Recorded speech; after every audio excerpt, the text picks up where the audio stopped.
Hello दोस्तों, स्वागत है आप सभी के अपने यूट्यूब चैनल आंसर स्टडी में। फ्रेंड, जैसे कि पार्ट 1 वीडियो में हमने सेल के बारे में 11 टॉपिक तक लगभग कंप्लीट कर लेते हैं, जीव द्रव्य तक। तो चलिए एक बार फिर से हम रिकवर करते हुए चलते हैं कि जो पिछला पार्ट में हम लोग पढ़े थे उसको एक बार फिर से रिकवर कर लेते हैं। पहला था कि हम लोग माइटोकॉन्ड्रिया, ठीक है, न्यूक्लियस है। ये न्यूक्लियस क्या करेगा, पूरे कोशिका का जो अंग है उस पर सारा कंट्रोल करेगा। माइटोकॉन्ड्रिया का काम है ऊर्जा बनाना। गोल्गी का काम क्या है, ऊर्जा का परिवहन करना। वैक्यूल्स का क्या काम है, जल को संग्रह करना। राइबोप्लाज्मिक रेटिकुलम, इसका काम क्या है, आंतरिक सहायता, आंतरिक कंकाल प्रदान करना। लाइसोसोम का क्या काम है, तो पाचन का काम करना। सेंट्रोसोम का काम है विभाजन करना, ठीक है। और ये सब सारे चीज के बारे में हम लोग पढ़ लिए थे।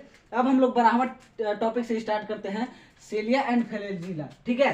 तो इसका काम क्या है, तो देखिए कोशिका के बाहरी परत पर एक मतलब बाल टाइप से होता है, हरी घास की तरह जो है सो क्या होता है, कोशिका के बाहर होता है, ठीक है। सबसे पहले तो आप ये जान लीजिए कि सिलिया एंड फ्लैजिला जो है किस में पाया जाता है, तो ओनली सिर्फ किस में पाया जाता है, एनिमल सेल में पाया जाता है, ठीक है। याद रखना कि सिर्फ और सिर्फ कहाँ, एनिमल सेल में पाया जाता है, ठीक है। तो ये क्या काम है, इसका काम क्या है, तो देखिए ये जो है किस तरह का रचना का रखा होता है, तो हेयर लाइक स्ट्रक्चर होता है, माने ना इसका बाल के तरह का संरचना होता है, ठीक है। वो क्या करता है, ये जो तरल द्रव्य है जो कोशिका के आसपास करता रहता है उसको क्या कर लेता है, सोख लेता है, मतलब कि इसको सोखने का काम करता है। और कोशिका को गति भी प्रदान करता है, गति प्रदान करता है और सोखने का भी काम करता है, ठीक है।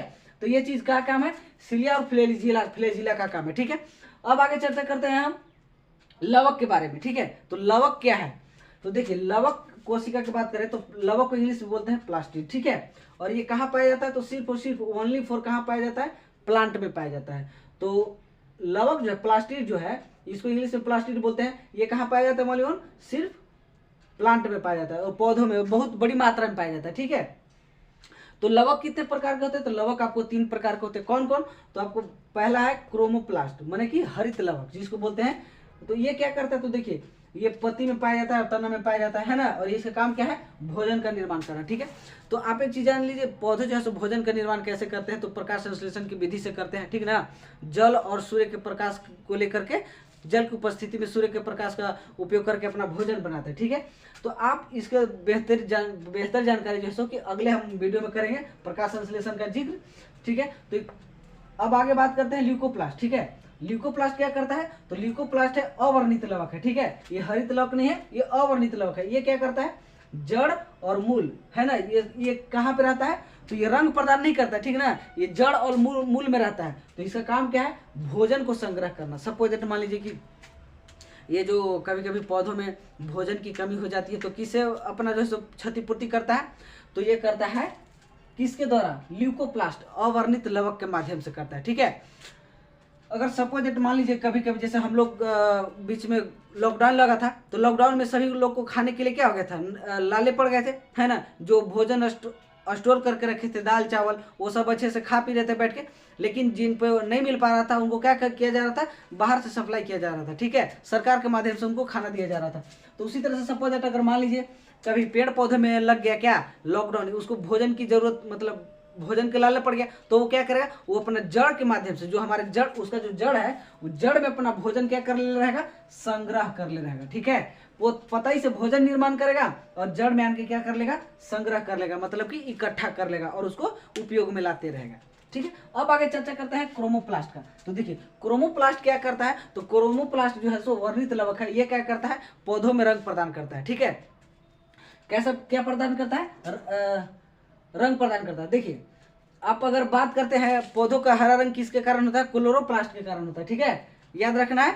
तो अब आगे चर्चा करते हैं क्रोमोप्लास्ट के वर्णित लवक। ये क्या करता है, रंग प्रदान करता है। जैसे कुछ फल है ना, हम एग्जाम्पल के तौर पर समझ सकते हैं, जैसे लिखा गया है कैरोटीन।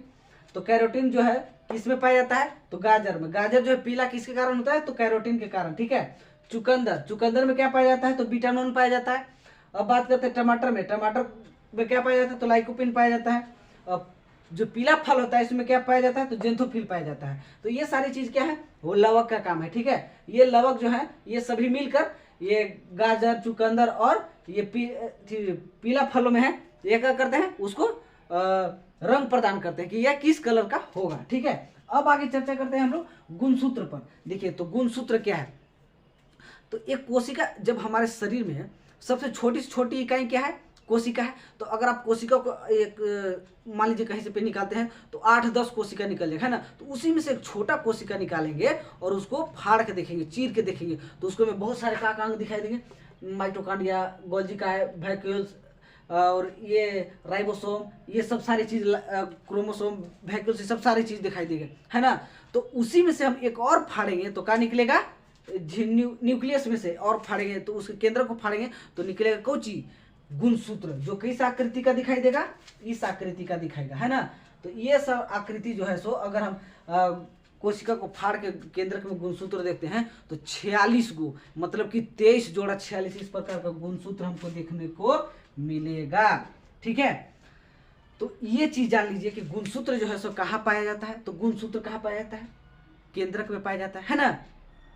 एक चीज आपको और बता दें, जैसे कि अभी पिछले वीडियो में चर्चा किए थे कोशिका द्रव्य के बारे में, ठीक है। तो देखिए जो न्यूक्लियस में जो केंद्र में द्रव है उसको केंद्रिका द्रव कहते हैं ना, और जो यहाँ पे है जो बीच में है उसको क्या बोलते हैं, जीव द्रव्य। और ये दोनों, यही दोनों को मिलाकर क्या बनता है, कोशिका द्रव्य। तो कोशिका द्रव्य दो प्रकार के, एक जीव द्रव्य और एक केंद्रिका द्रव्य, ठीक है। केंद्रिका द्रव्य कहाँ पाया जाता है, केंद्रक में, और जीव द्रव्य कहाँ पाया जाता है, कोशिका के बीच में, ठीक है। अब हम बात करते हैं, देखिए गुणसूत्र की बात करें तो मानव में गुणसूत्र की संख्या कितना होता है, तो 23 जोड़ा होता है, ठीक है। अगर ऐसे 46 होगा, अगर जोड़ा में पूछेगा आपसे तो 46 आंसर देंगे, ठीक है। अब देखिए मेल में और फीमेल में दोनों में कितना होता है, 46 होता है ना। दोनों में क्या होता है, 46। देखिए दोनों तो है ही मानव, है कि ना, तो दोनों में अलग अलग नहीं, दोनों में एक ही होगा, ठीक है। अब यहाँ हम चर्चा करते हैं कि देखिए भैया 44 को मेल में होता है और फीमेल में भी 44 को होता है ना, और 2 इसमें भी होता है, 2 इसमें भी होता है।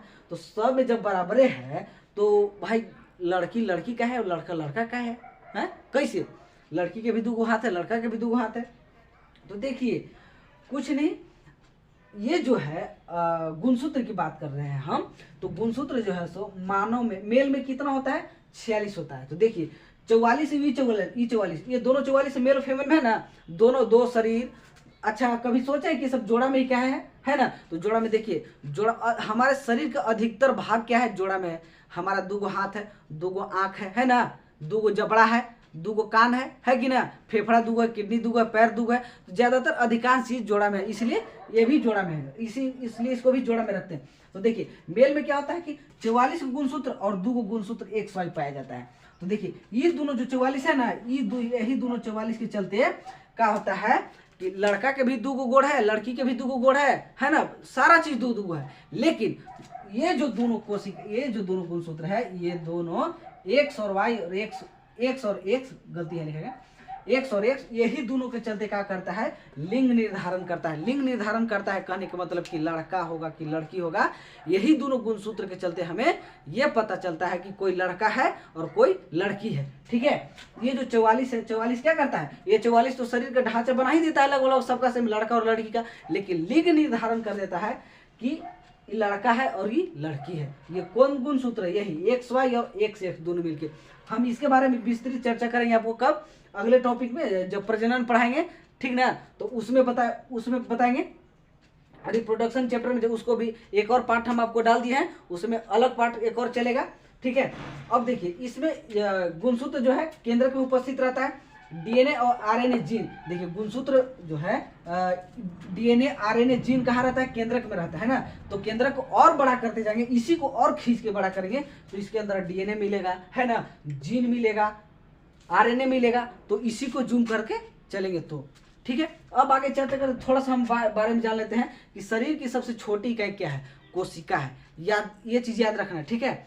शरीर की सबसे छोटी इकाई क्या है, तो कोशिका है, ठीक है। अब आगे चलते हैं, हम लोग कोशिका के बारे में जानते हैं, कोशिका के प्रकार का होता है और कोशिका में अंतर क्या है उसको जानने का प्रयास करते हैं। अब हम आगे पढ़ते हैं कोशिका के प्रकार। देखिए कुछ लोग तो ये भी नहीं जानते हैं कि किस कोशिका में कौन कौन क्या पाया जाता है, ठीक है। ये ज़्यादा कम कन्फ्यूजन लगा रहता है, तो आपको हम ये कन्फ्यूजन बिल्कुल एक आकृति के माध्यम से लिख दिए हैं कि जो एनिमल सेल है ना, सेल के प्रकार होते हैं, एक एनिमल सेल होता है और एक प्लांट सेल होता है ना, ये दोनों कोशिका है। वैसे सेल का प्रकार हम 2 प्रकार के लिख दिए हैं, प्रोकैरियोटिक कोशिका और यूकैरियोटिक कोशिका, ठीक है।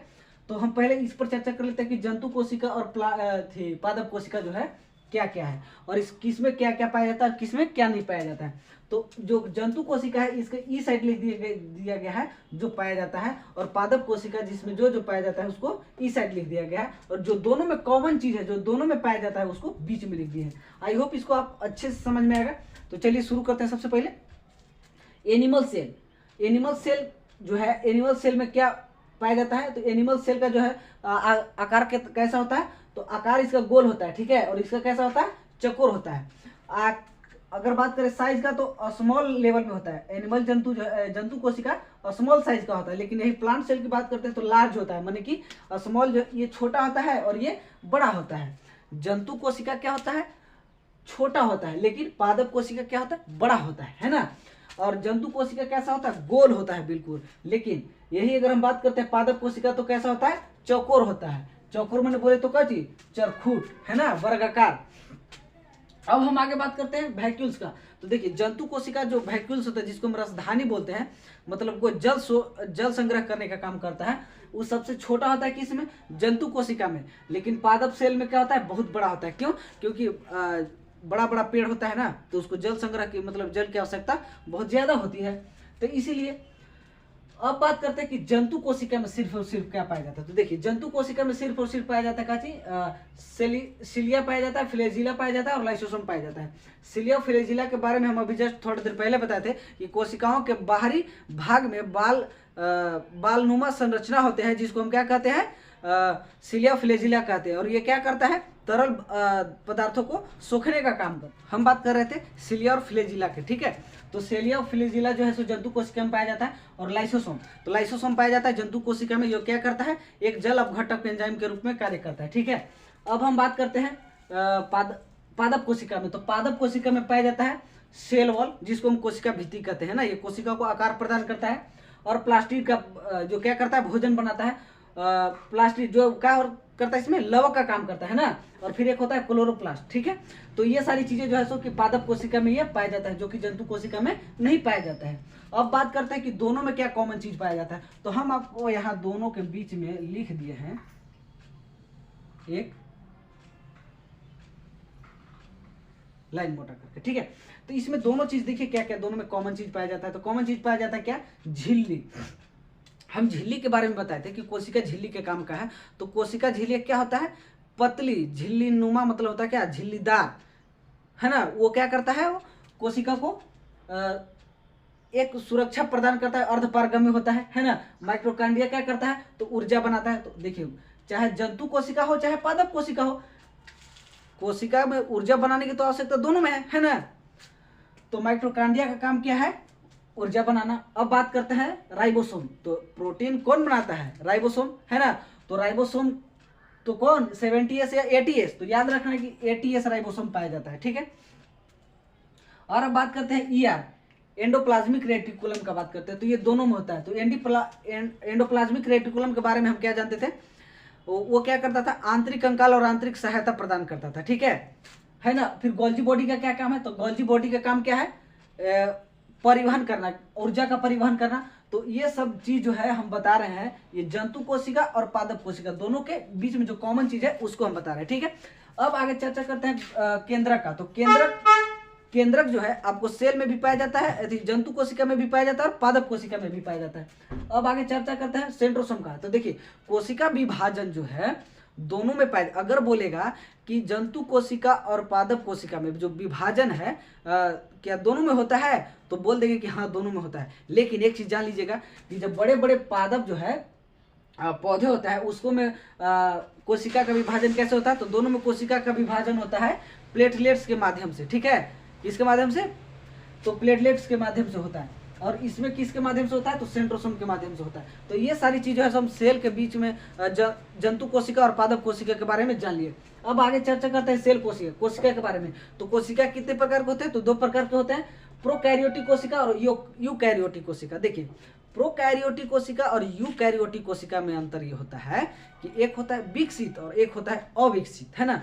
प्रोकैरियोटिक कोशिका जो है क्या होता है, अविकसित कोशिका होती है। देखिए हम लोग लिखे हैं ये आरंभिक कोशिका होती है और ये क्या होती है, अविकसित होती है कि ना। और ये केवल मुख्य अंगों में पाई जाती है। तो देखिए प्रोकैरियोटिक कोशिका जैसे कि छोटे छोटे जीव हो गया, कोरोना हो गया, जीवाणु हो गया, है ना, ये सारे चीजों में क्या पाया जाता है, प्रोकैरियोटिक कोशिका हो जाता है।